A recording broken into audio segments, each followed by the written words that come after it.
coluna Painel da Folha informa que o deputado Jair Bolsonaro está muito próximo de anunciar uma aliança com o PR. O acerto dependeria de ajustes dos dois lados. O partido de Valdemar da Costa Neto quer replicar a coligação em estados onde o PSL tem puxadores de voto, como São Paulo e Rio de Janeiro.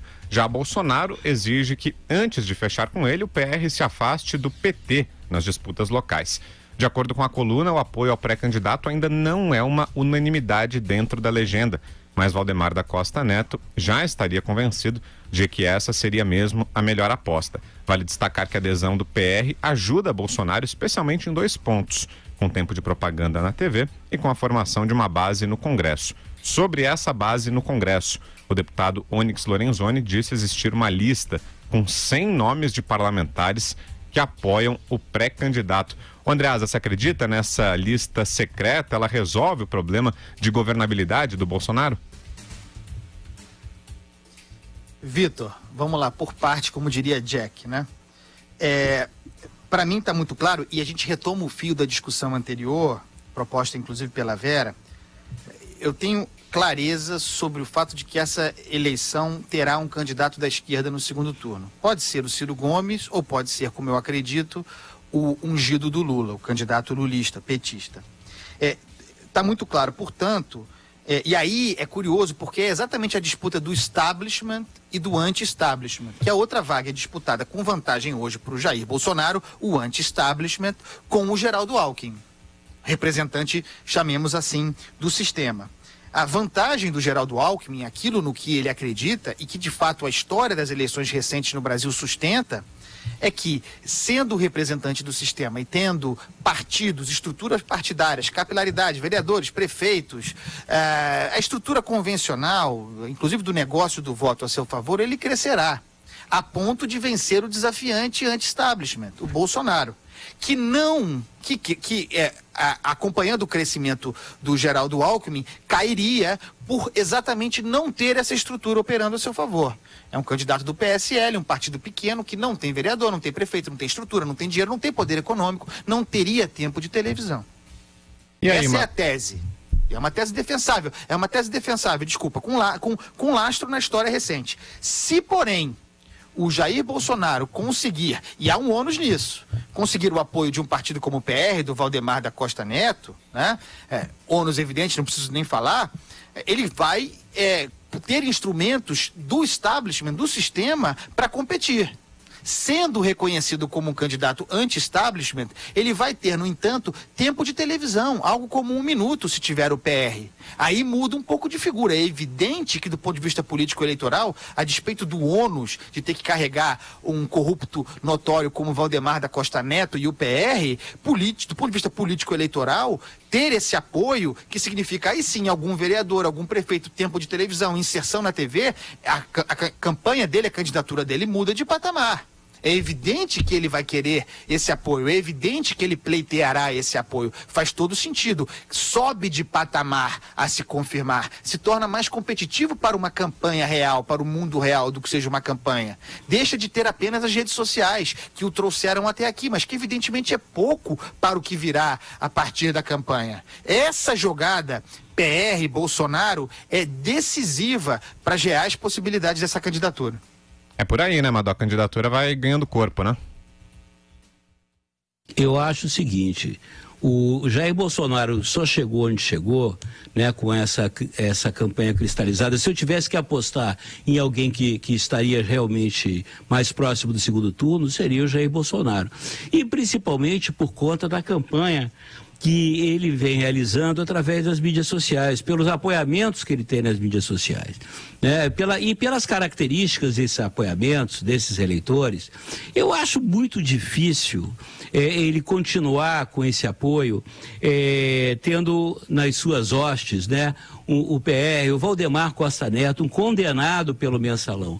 Ele vai ter que fazer uma verdadeira acrobacia no seu discurso para justificar para os seus eleitores de raiz, né, que ele ainda é um candidato, como se diz na linguagem da moda, né, disruptivo, né, anti-establishment, porque não existe nada mais establishment do que Valdemar Costa Neto. Essa é a questão. Eu sinceramente, eu não vejo o que essa vantagem toda de estar na televisão, seria o tempo todo, o tempo que ele ganharia na televisão seria ficar para se explicar para os eleitores por que ele aceitou esse tipo de apoio do Valdemar Costa Neto e seus asseclas. Eu não vejo ganho nenhum nisso.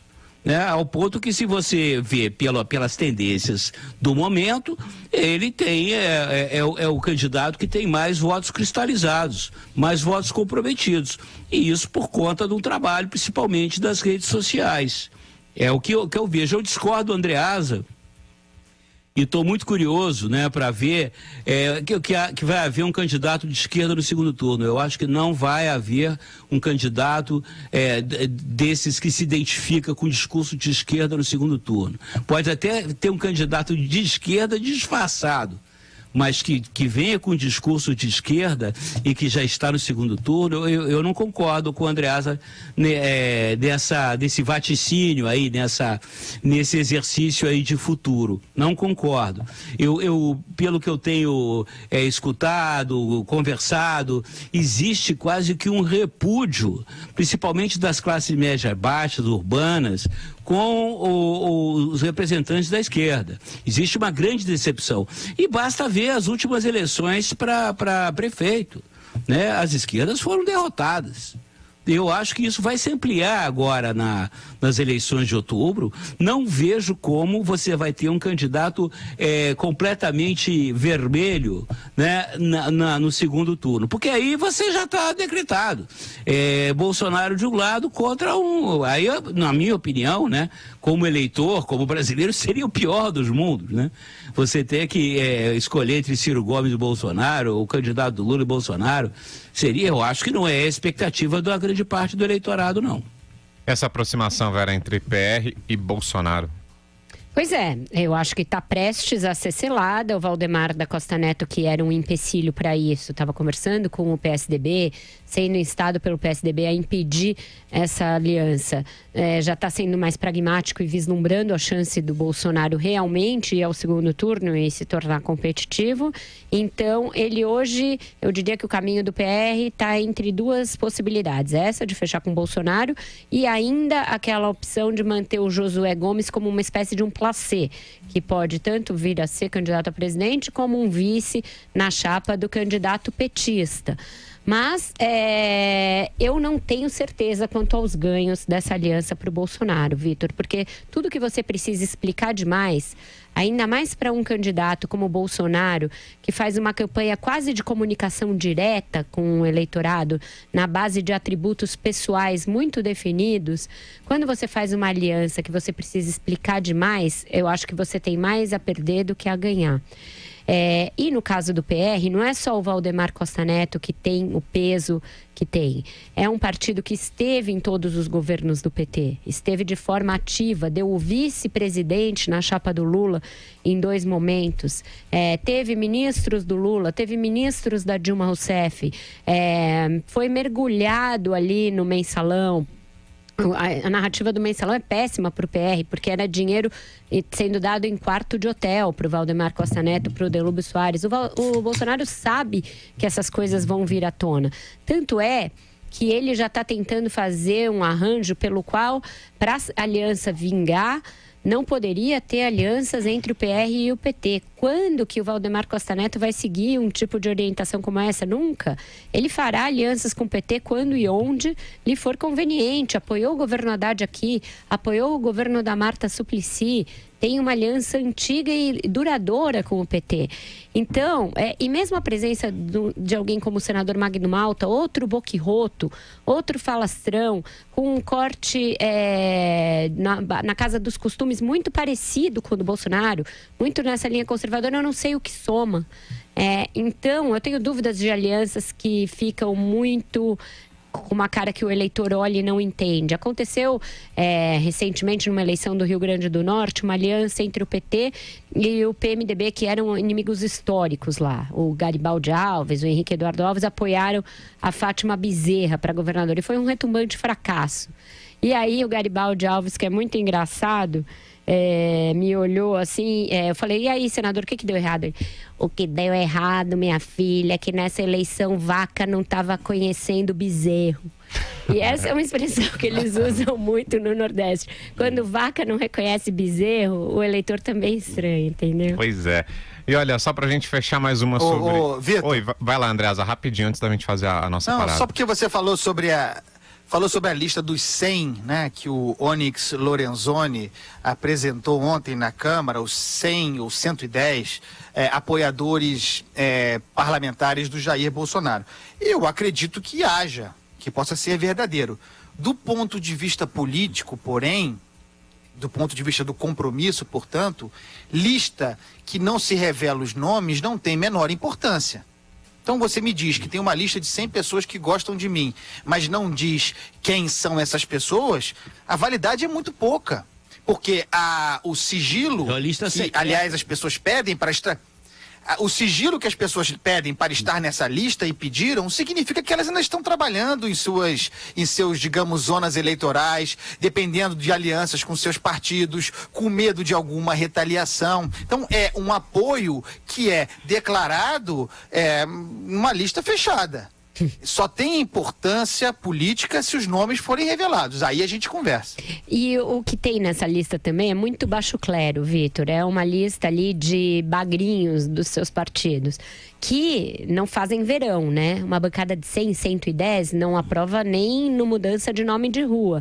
Então, se a ideia é passar um peso capaz de suprir a falta que ele tem de apoio partidário e para mostrar que ele teria apoio no Congresso, não serve. Para isso não serve. Para aquele apoio paroquial, regional que impulsiona uma candidatura, pode vir a servir. Mas para isso esses deputados vão esperar isso que o Andreasa está falando. Eles vão esperar receber dos seus partidos a parte que lhes cabe do fundo partidário para não ser boicotados, antes de afrontar a determinação dos partidos e apoiar um candidato que não seja o mesmo que os seus partidos apoiam nacionalmente. É isso que está em jogo. De novo, não é bom para quem quer se vender como a renovação da política ficar ali se coadunando com esse tipo de prática. Uma prática velha, é velho na política. Esse baixo clero fisiológico que vai buscar o dinheiro ali no guichê do fundo partidário é uma coisa mais velha que a própria política. Então, essas contradições, eu acho que ameaçam um candidato que se coloca como virtuoso, como salvador da pátria, como diferente de tudo que está aí, quem está vindo para subverter toda a ordem. Eu acho que o Bolsonaro ainda vai ser contraposto muito a essas contradições.